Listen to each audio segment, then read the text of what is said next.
히브리서 3장 18절.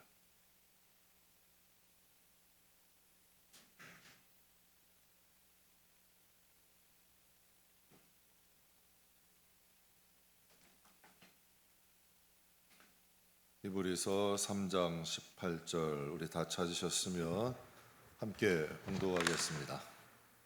또 하나님이 누구에게 명상 그의 안식에 들어오지 못하리라 하셨느냐? 곧 순종하지 아니하던 자들에게가 아니냐. 아멘.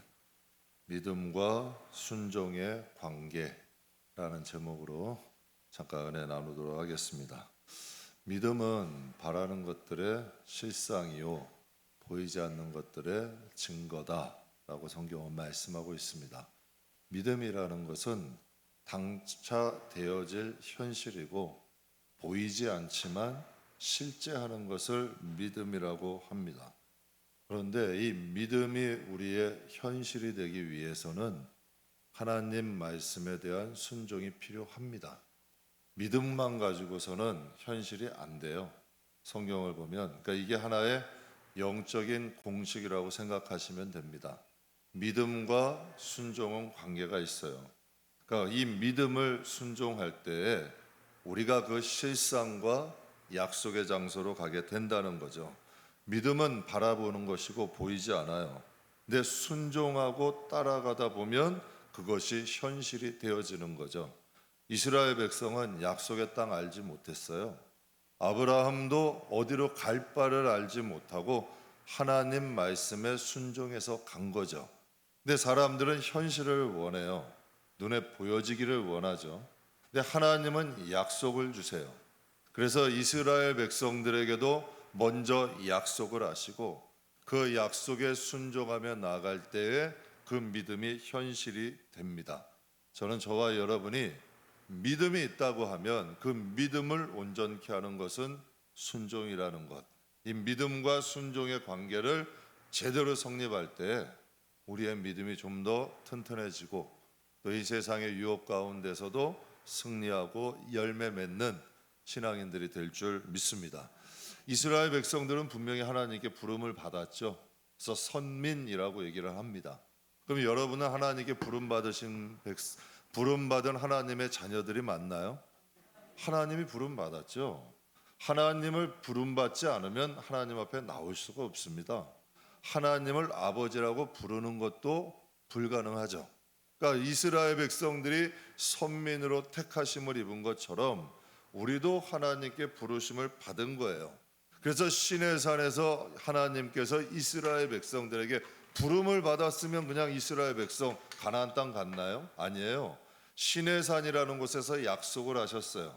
왜? 약속이 있어야 여러분 그 약속이 여러분 하나님이 주신 그 믿음이 현실이 되죠. 그러니까 너희는 이렇게 이 약속을 지키면 내 백성이 될 것이고 내가 너희에게 약속한 것도 이루겠다. 하나님이 약속하신 거예요. 또 우리도 하나님께 부르심을 받았는데 그냥 부르심을 받은 게 아니잖아요. 복음을 주셨어요. 그래서 복음을 듣고 생긴 믿음이 진짜 믿음이에요. 여러분 그 사람이 신념인지 자기 고집인지 그냥 오래도록 대대로 믿어왔던 모태신앙이라 그냥 교회를 다니는 건지 그 믿음을 보면 알죠. 정말 복음을 믿고 하나님 말씀대로 가는 믿음인지는 신앙생활하는 거 보면 알죠. 근데 진짜 믿음은 하나님과의 언약을 지키면서 나가는 믿음이죠. 그래서 이스라엘 백성들도 애굽에서 부름을 받아 시내산에서 약속을 주셨어요. 근데 그 약속을 받고 가나안 땅 가는 중에 여러 가지 시험과 어려움이 있죠. 그런데 그 약속을 믿는 사람들은 모세나 여호수아나 갈렙 같은 사람들은 하나님 믿고 묵묵히 걸어가잖아요. 가나안 땅 들어가서도 여러분 성에 광대하고 사람들이 거인이라도 거기에 굴복하지 않잖아요. 왜? 하나님을 믿기 때문에. 그러니까 우리도 마찬가지죠. 복음을 통한 믿음이 생기면 담대해져요. 그 믿음의 색깔이 틀려지죠. 그래서 순종이 제사보다 낫대요. 그래서 성경에 말씀하신 너희가 믿었으면 순종하라는 거죠. 눈에 믿는다고 하는데 순종하지 않는다는 것, 믿지 못한다는 거죠. 여러분 믿으면 인도하신 길대로 가야 되잖아요. 그런데 여러분 하나님을 믿는다고 하는데 여전히 내 생각대로 살아. 그럼 하나님이 여러분 하나님이 그것을 보실 때 그 믿음을 인정하시겠어요? 하나님이 보실 때 너희가 나를 믿는다고 했으면 하나님과의 약속대로 살아가야 그것이 하나님에 대한 진정한 믿음이죠. 믿음이라는 것은 내가 믿고 싶은 것을 믿는 것이 아니라 하나님께서 믿으라고 하시는 걸 믿는 게 믿음이죠. 그러니까 복음 없는 신앙, 복음 없는 믿음은 진정한 믿음이 아니죠.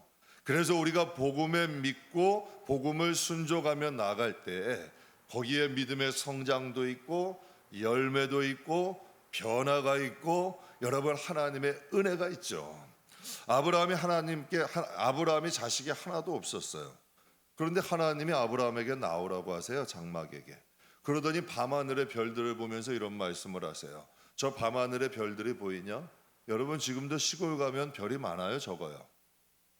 그러면 아브라함 시대는 더 많았을까요? 적었을까? 더 많죠. 그런데 여러분 그 별들을 보면서 말씀하시는 거예요. 너 지금 자식이 하나도 없어. 근데 내 자식이 저 뭇별과 같이 많을 것이다. 하나님께서 아브라함에게 아브라함이 99세야. 사라는 이제 생리가 끊어졌어요. 그런데 하나님이 너가 내년 이맘때 자식이 있을 것이다. 그랬더니 사라가 웃었어요. 에이, 하나님이 뭘 모르시지. 이게 현실이잖아요. 그런데 아브라함은 그 말을 그대로 믿어. 하늘의 뭇별 같을 것이다 하는데 그것을 조금 더 의심하지 않아요. 그래서 창세기 15장에 하나님이 이렇게 말씀하시는 거예요. 아브라함이 하나님을 믿으니 여호와께서 이를 그의 의로 여기셨더라. 근데 아브라함이라는 사람은 그 믿음이 하나님께 믿음이 곧 삶이에요. 본토 친척 아비의 집을 떠나라니까 진짜 떠나요. 아들 바치라니까 진짜 바쳐요. 여러분 그 별과 같이 될 것이다 하니까 그것도 진짜 믿은 거야. 그러니 하나님이 그 믿음을 의로 여기셨다는 거죠. 이게 진짜 믿음이에요.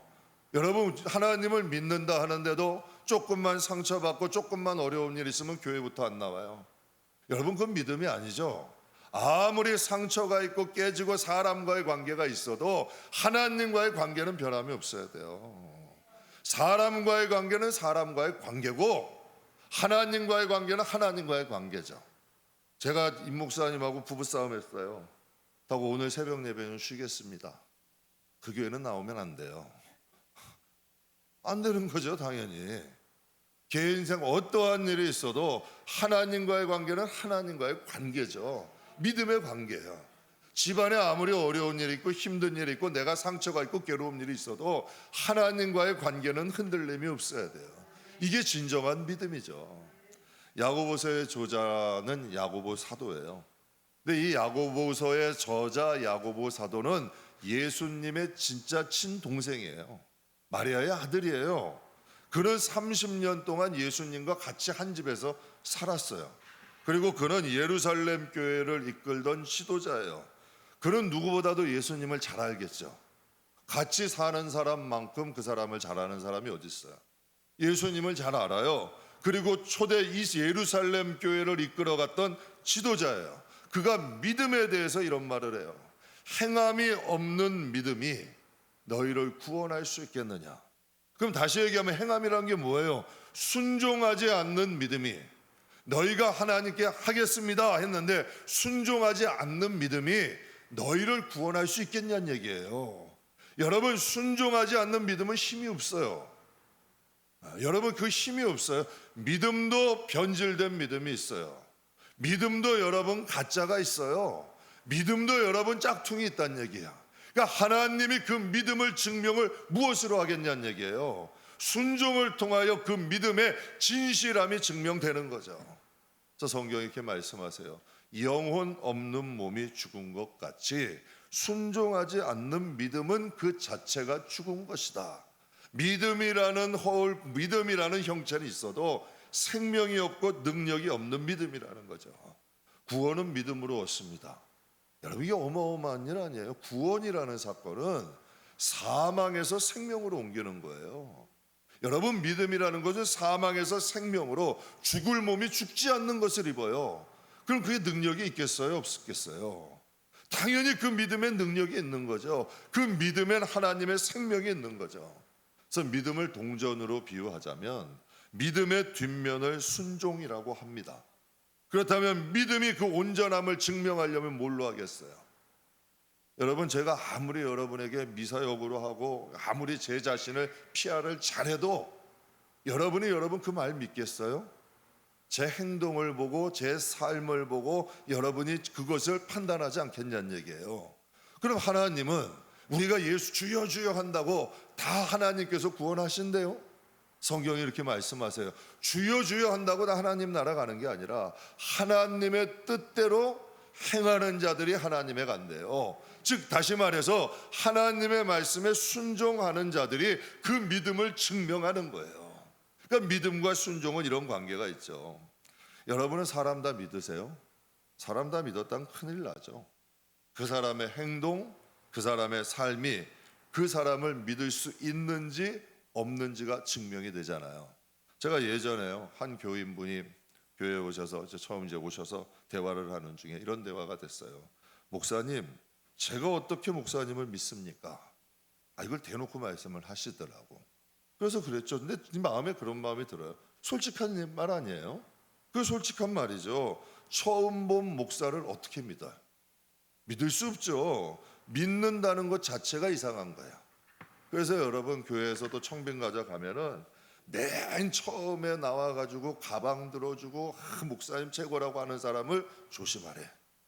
왜? 처음부터 와가지고 너무 환영하고 너무 목사님, 이게 조심하란 얘기예요. 왜? 그 사람은 진짜 나를 신뢰해서 그런 게 아니라는 거지. 근데 여러분 그분의 말씀에 기분이 나쁘진 않더라고요. 그게 사실이니까. 근데 지금은 어떨까요? 서로 신뢰하죠. 서로 신뢰하고 든든한 동역자가 돼요. 함께한 시간이, 함께한 관계가 신뢰를 만들어내는 거야. 그러니까 여러분, 우리 하나님의 말씀에 순종하는 그 과정을 통해서 우리의 믿음도 커지고 하나님 앞에 우리의 믿음도 증명이 되는 거죠. 요한복음 9장 말씀에 보면 예수님은 날 때부터 앞을 보지 못하는 소경이 있었어요. 그 소경의 눈을 고치는데 땅에다가 침을 뱉으세요. 땅에다가 침을 뱉으시더니 그 침으로 진흙을 이겨서 눈에 바르시는 거예요. 그러더니 말씀하시기를 실로암 연못에 가서 씻으라고 하신 거예요. 여러분, 보통 눈이 안 보이거나 하면 안수를 받잖아요. 안수를 받거나 기도를 받거나 뭐 말씀을 선포하거나, 그런데 좀 이해할 수 없잖아요. 침이 깨끗해요, 더러워요? 침이 깨끗해요, 더러워요? 그 흙은 더러워요, 깨끗해요? 더럽잖아요. 더러운 것들을 추해서 그 눈에다가 바르는 거예요. 만약에 제가 여러분이 기도해 주세요 한다고 오셨는데 제가 가가지고 진흙에다가 침을 탁탁 뱉고 여기다 머리에다, 아마 도망갈 걸. 우리 교회 다시는 안 나오실 걸. 생각해 보세요. 목사님 기도 좀 해주세요 왔는데 제가 손에다가 침을 탁탁 뱉더니 이걸 갖다 머리에다 대거나 얼굴에다 댄다면 그 기결할 일 아니에요? 그러면 사람들이 그때나 지금이나 침은 더럽잖아. 그런데 여러분, 예수님이 그런 행동을 왜 하셨을까? 예수님은 모르실까요? 예수님은 인격인데 예수님이 그걸 모르시겠냐는 얘기예요. 물론 여기에 여러 가지 영적인 의미를 부여할 수 있는데요, 중요한 것은 예수님이 순종을 요구하셨다는 거예요. 여러분, 고침받겠다는 것은 믿음이죠. 그러면 그 눈에다가 침으로 익은 진흙을 붙이고 많은 사람들이 있는 곳을 헤쳐나가서 실로암 원목까지 간다. 얼마나 창피하겠어요. 그건 순종 아니에요. 하나님은 여러분 때로는 우리들에게 순종을 요구하신다는 거죠. 주위의 사람들은 비웃었겠죠.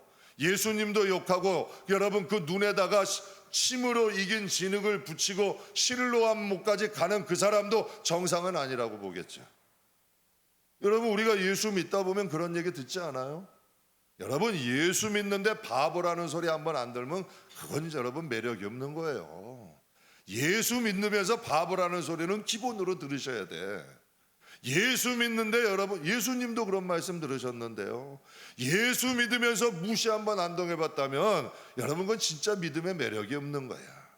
예수 믿으면서 무시도 좀 받아보고 바보라는 얘기도 들어보고 좀 여러분 어리석은 사람이라도 좀 이런 상황 속에서도 믿음을 지키면서 나의 진짜 믿음이죠. 여러분 이 영혼이 고침받았을 때 어땠을까요? 많은 사람들이 깜짝 놀랐겠죠. 여러분 여기서 중요한 게 뭐예요? 주님은 때로는 우리가 이해할 수 없는 방법으로 순종하기를 요구하신다는 거예요. 여러분도 신앙생활 해보시면 느끼시는 거 아니에요? 하나님이 때로는요 이해할 수 없고 납득할 수 없고 내 자존심을 내려놓고 내 자아가 부서지는 자리로 우리를 인도하기도 하셔요. 그러나 여러분 그것을 순종하고 나아갈 때에 야 너가 너 자신보다 나를 더 사랑하는구나. 여러분 아들을 내놓으라고도 하시는데요. 여러분 다윗도 얼마나 그 많은 시련이 있었어요. 때로는 하나님이 내 자존심을 네 자존심보다 나를 더 믿느냐, 여러분 내 마음 네 자아보다 나를 더 믿느냐, 너 지식보다 나를 더 믿느냐, 하나님이 시험하셔요. 그때 여러분 내 자신을 내려놓고 하나님 앞에 순종할 때 하나님이 말씀하시는 거죠. 이제야 내가 나를 경외하는 줄 알겠다. 그 믿음을 증명하는 거예요. 스스로 우리의 삶과 우리의 삶을 통하여 우리는 우리의 믿음을 증명하면서 나가는 거죠.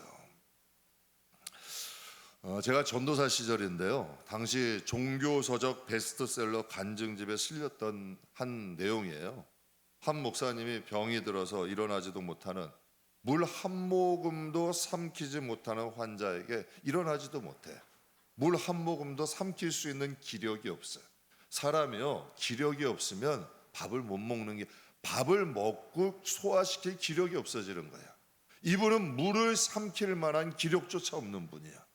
누워있는 환자에게, 죽을 날 받아놓은 환자에게 신방을 가신 거예요. 근데 성령이 감동을 주셨어. 해달라는 기도는 안 해주고, 제가 이 전도사 시절 때만 해도 마당에 수도가가 있었어요. 그런데 그분에게 이런 성령의 감동으로 이런 거예요. 성도님, 지금 기어서 저 마당에 가서 저 수도가에서 물을 마시고 오세요. 그걸 받던 사람들이 뭐라고 할까요? 다 미쳤다고 하지 않겠어요? 지금 물 한 모금도 먹지 못하고 여러분 그 누워가지고 움직이지도 못하는 사람에게 기도는 해주지 않으면서 그에게 저기까지 기어가가지고 여러분 거기서 물을 마시고 오라고 하면 그것을 누가 좋아하겠냐고요. 그런데 놀라운 일이요, 그 환자가 그것을 순종하더라는 거야. 그래서 참 제가 이 신앙을 목회하다가 보면요, 복을 받을 사람은 틀려요. 복은 스스로가 증명하는 거야. 복을 받을 사람은 그 행동 자체가 틀려. 참 납득하지 않는 거에도 순종을 해요. 여러분 또 하나님 말씀대로 살아가요. 여러분 눈에다가 침을 이긴 진흙 붙이고 실로암 연못에 가란다고 다 가겠어요? 그 당시나 지금이나 여러분 다 가겠냐는 얘기야. 그러나 정말 고침받을 사람은 그것을 붙이고 가요. 근데 놀라운 일이 벌어졌어요.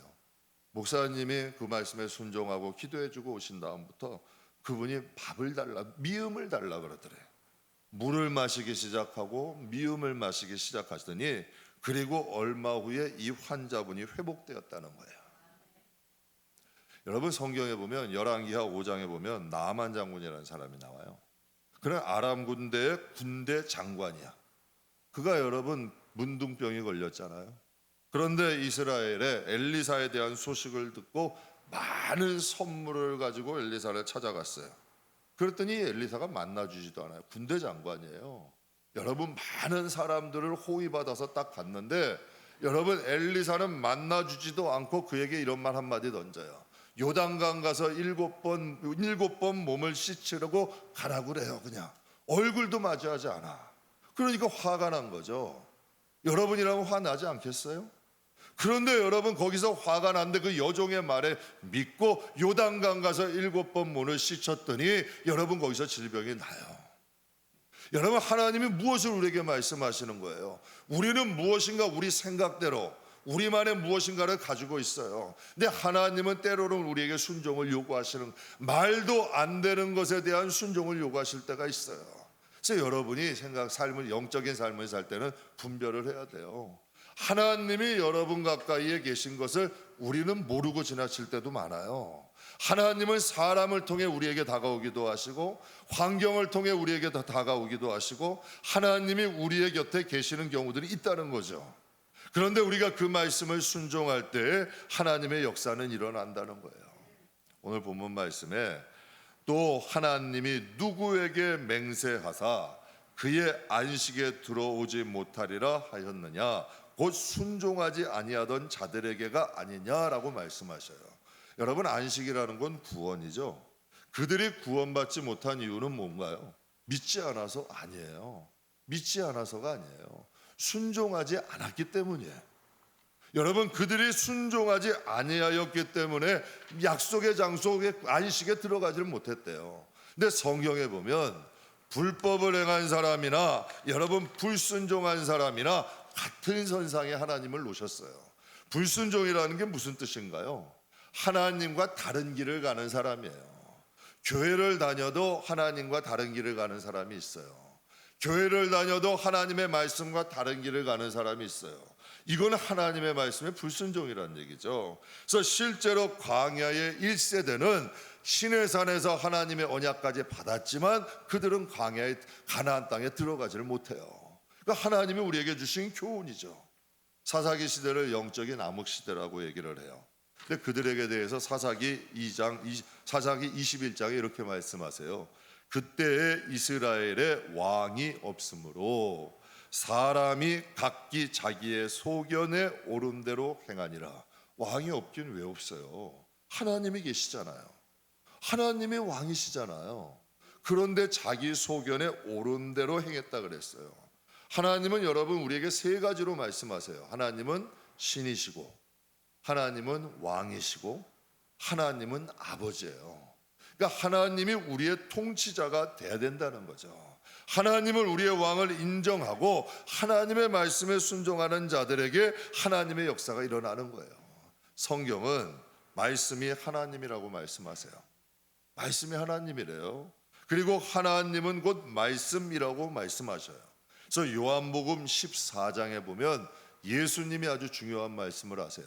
우리 같이 한번 읽겠습니다.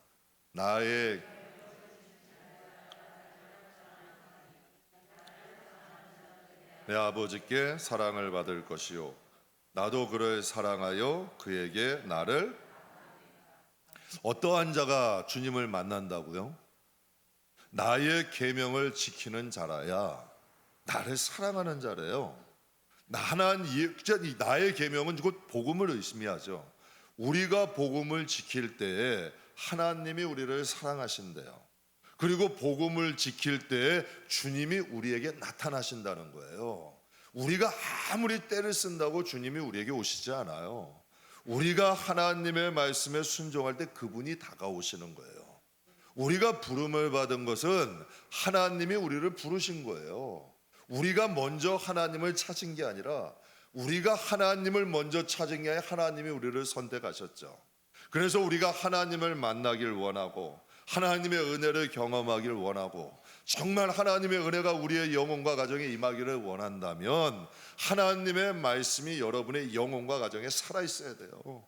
그럴 때 하나님이 사랑하시고 예수님이 여러분을 찾아오신다라고 말씀하셨어요. 근데 이스라엘은 신정국가 아니에요. 그런데 그들이 하나님을 왕으로 인정했어요? 안 하셨어요? 안 했어요. 그리고 자기 생각, 자기 소견에 옳은 대로 신앙생활을 한 거예요. 그 결과가 어떻게 됐나요? 사사기 보면 혼란스러웠죠. 백성들은 평안했어요? 어려웠죠. 그 결과가. 저는 우리 교회 성도들의 가정이 어려움 겪는 거 싫어요. 저는 또 연단 받는 게 싫어요. 개척이 싫은 건 아니야. 그러나 여러분, 제가 하나님의 뜻을 하나님의 뜻을 벗어남으로 인하는 당하지 않아도 될 고난은 당하고 싶지 않은 거예요. 전 우리 교회가 어려워지는 게 싫어요. 우리 성도들의 가정이 어려워지는 게 싫어요. 그러려면 어떻게 해야 돼요? 결과는 간단한 거예요. 복음 안에 있으면 돼요. 복음이 하나님이야. 그 복음이 우리를 지키는 거예요. 그 복음이 우리를 형통하게 하는 거고 그 복음이 우리를 축복하는 거야. 그렇기 때문에 여러분, 믿음과 순종은 같이 가야 돼. 믿음은 있는데 말씀이 없어. 그 믿음은 가짜예요. 여러분, 믿음이 있는 곳엔 복음이 있어야 돼. 복음을 믿는 믿음이 진짜 믿음이란 얘기예요. 복음을 믿는 믿음이라는 건 복음 안에서 순종하며 살아간다는 믿음이야. 이게 바로 현실이 되는 거예요. 근데 여러분, 분명히 믿음은 바라는 것들의 실상인데 보이지 않는 것들의 증거다. 요즘 젊은 사람들에게 믿음 얘기하면 약간 좀 이상하게 생각해요. 순종 얘기하면 조금 약간 이상하게 생각해. 왜? 믿음 믿는다고 하는데 하나님의 역사를 경험하지 못하거든. 순종한다고 하는데 여러분 맹목적인 순종을 강요하기도 하거든. 아니에요. 성경의 믿음이라는 건 하나님을 믿는 거예요. 복음을 믿는 거고, 순종이라는 건 교회나 목사나 중진을 순종하는 게 아니라 하나님의 말씀을 순종하는 거예요. 거기에 생명이 있는 거고, 거기에 능력이 있는 거고, 거기에 그 복음의 역사와 능력이 나타나는 거죠. 그래서 저는 우리 교회가 어려운 거 싫어요. 성도들의 가정도 행복했으면 좋겠어요. 평안했으면 좋겠어요. 그러려면 어떻게 해야 돼요? 복음이 교회에 살아있어야 돼. 성도 안에 복음이 있어야 돼. 복음이 없고 세상 걸로 가득한 사람은 보여요. 여러분도 보이는데 저는 안 보이겠어요? 그 안에, 그 영혼 안에 세상 걸로 가득한 사람인지, 정말 복음으로 가득해서 주님의 뜻대로 살고자 원하는 사람인지 우리도 어느 정도 분별이 되잖아요. 복음이 있는 곳에 약속이 있는 거예요. 복음이 있는 곳에 그 믿음이 현실이 되는 거예요. 바라는 것들에 가게 되고 보이지 않는 것들의 증거가 되는 거죠. 그래서 예수님이 우리의 왕이 된다는 증거가 뭘까요? 복음이 우리 안에 살아있을 때, 예수님이 우리의 왕이 될 때 그곳에 하나님의 역사가 있는 줄 믿습니다. 그래서 다윗이 시편 119편에 멋있는 말을 하잖아요. 주의 말씀은 내 발의 등이요 내 길의 빛이래요. 여러분, 다윗이 많이 배운 사람이에요? 많이 배운 사람 아니에요. 다윗은 여러분 군인이에요. 그런데도 주의 말씀을 가까이 한 거예요. 왜? 자기가 경험을 했거든. 주의 말씀은 내 발의 등이라는 것은 하나님의 말씀이 인도하는 대로 난 한 걸음씩 살겠다는 거예요.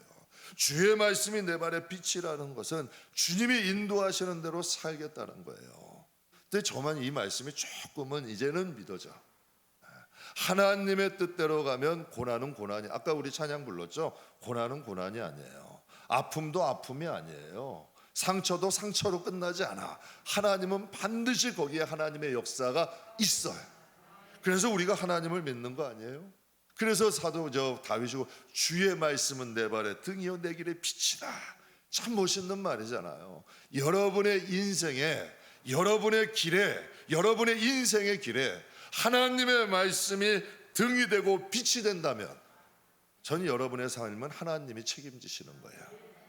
우리가 하나님의 말씀을 신뢰하면 하나님의 그 말씀 속에 있는 약속을 우리를 통해서 이루어 주시는 거죠.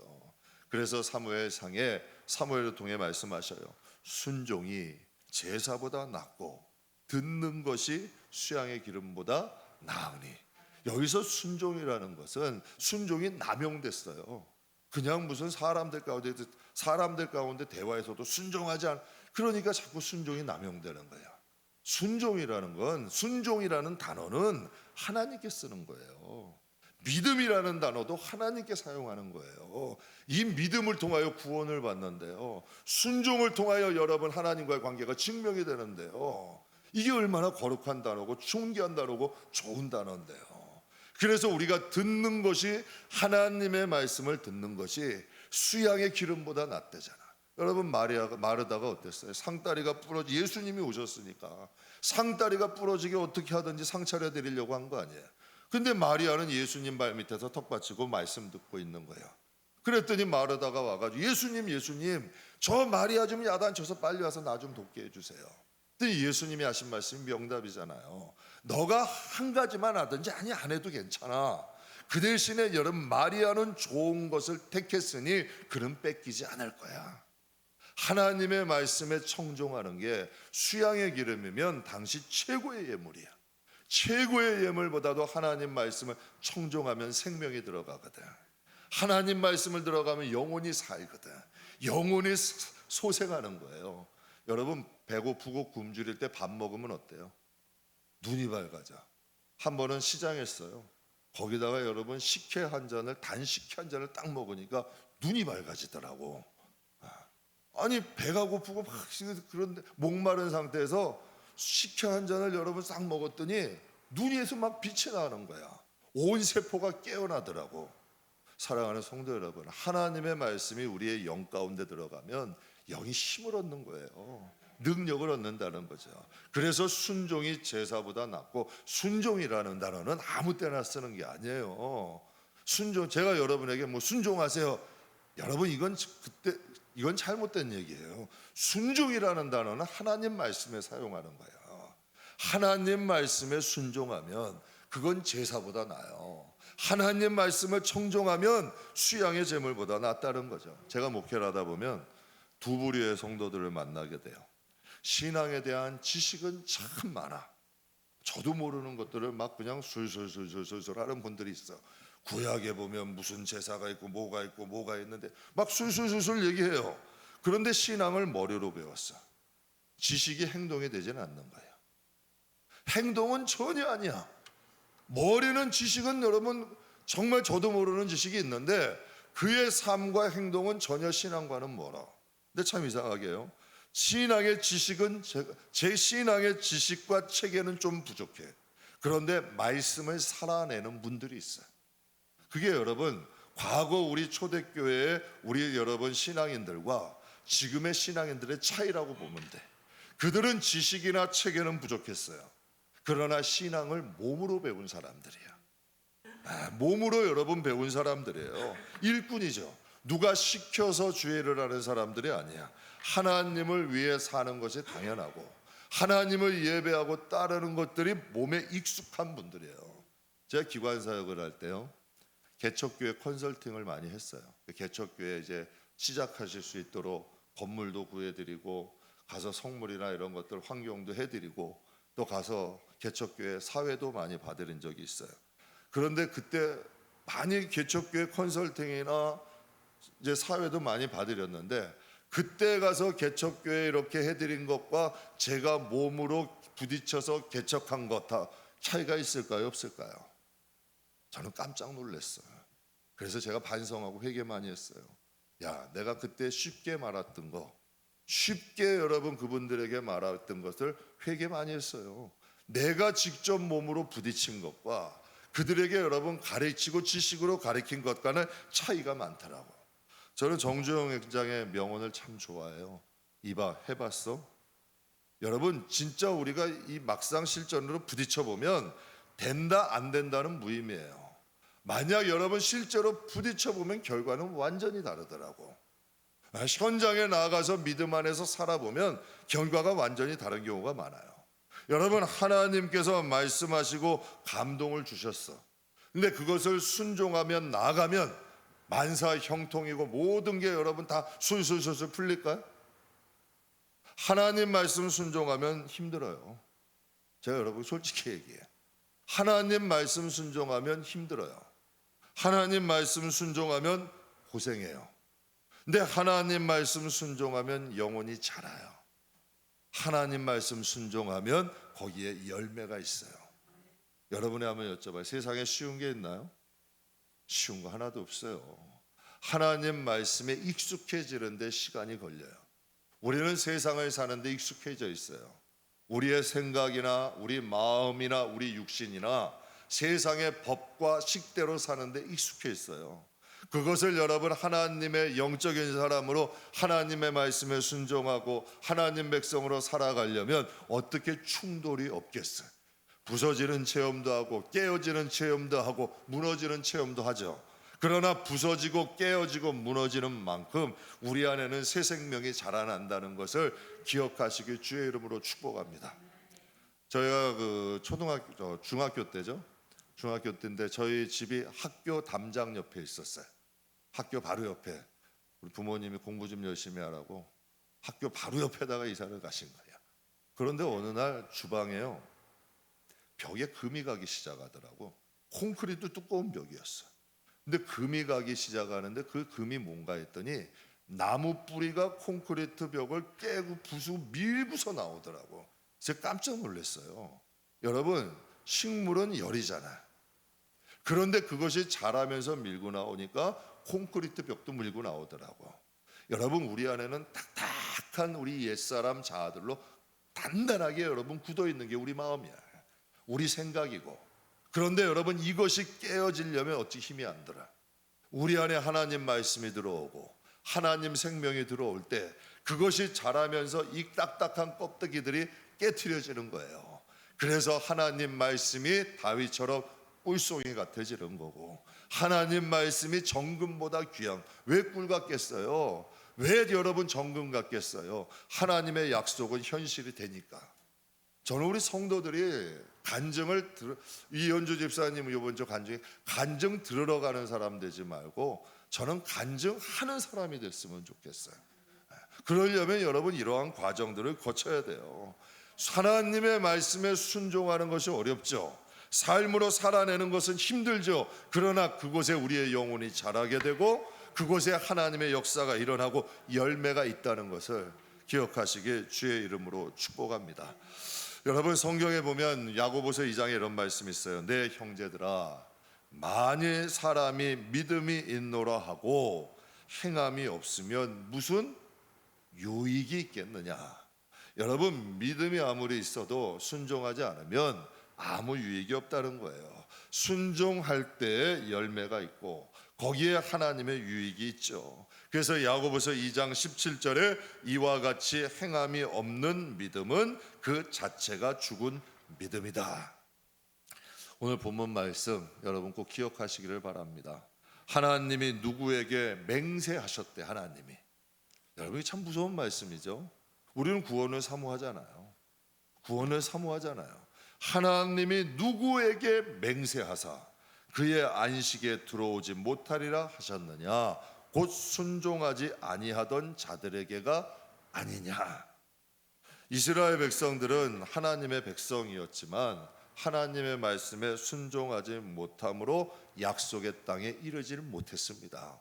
저는 저와 여러분이 믿음과 순종의 관계를 이제는 제대로 정립하셔서 많이 하려고 하지 말고, 무엇인가 여러분 내가 많이 하려고 하지 말고 지극히 작은 하나님의 지식이라도 하나하나를 행하면서 가보세요. 그럼 거기에도 소소한 열매들이 일어나는 것을 경험할 거야. 어떤 거창한 남의 신앙 볼 필요도 없고 여러분 내 자신과 하나님의 관계야. 남과 비교할 필요, 그것처럼 어리석은 사람이 어디 있어요. 하나님과 여러분의 관계를 만드세요. 여러분 남이 좋다고 여러분 여러분이 좋은 거 아니잖아요. 하나님과 여러분의 관계를 만들어가는 거예요. 그 믿음을 키워가고 그 믿음이 성장해 가면 하나님과의 관계도 깊어져 가고 하나님의 임재를 느끼고 하나님을 경험하면 그 신앙은 살아있는 신앙이야. 진짜 하나님이 아버지가 되고 하나님이 친근해지고 하나님의 말씀에 순종하지 말라 그래도 순종하게 돼. 왜? 하나님을 믿으니까, 하나님을 신뢰하니까. 하나님은 지금도 말씀을 통해서 우리에게 역사하시고 계십니다. 그 말씀에 순종할 때 세상의 유혹을 이길 수가 있어요. 그리고 또 그 믿음이 현실이 되는 역사들이 일어납니다. 그래서 성경을 말할 때 우리는 책이 아니에요. 성경이야. 성경은 장차 이루어질 말씀이에요. 예언이라고 그래요. 그러니까 이 말씀, 그래서 무디 목사님은 성경책을 세 가지로 나눈대잖아요. 아직 이루어지지 않은 말씀, 이루어지고 있는 말씀, 이루어진 말씀. 우리도 성경 읽다 보면 맞아, 이거 내가 하나님이 나에게 주신 말씀 아니야? 근데 성경을 읽어도 자신과 전혀 동떨어진 사람도 있어. 그러나 이 말씀이 하나님이 되고 믿어지기 시작하고 이 말씀을 순종하기 시작하면 말씀은 여러분 하나님이 돼. 그리고 이 말씀이 현실이 되는 역사들이 일어날 줄 믿습니다. 순종하는 믿음을 통해서 믿음의 결국 구원을 이루시고 또 복음 속의 약속의 주인공들이 다 되시기를 주님의 이름으로 축복합니다.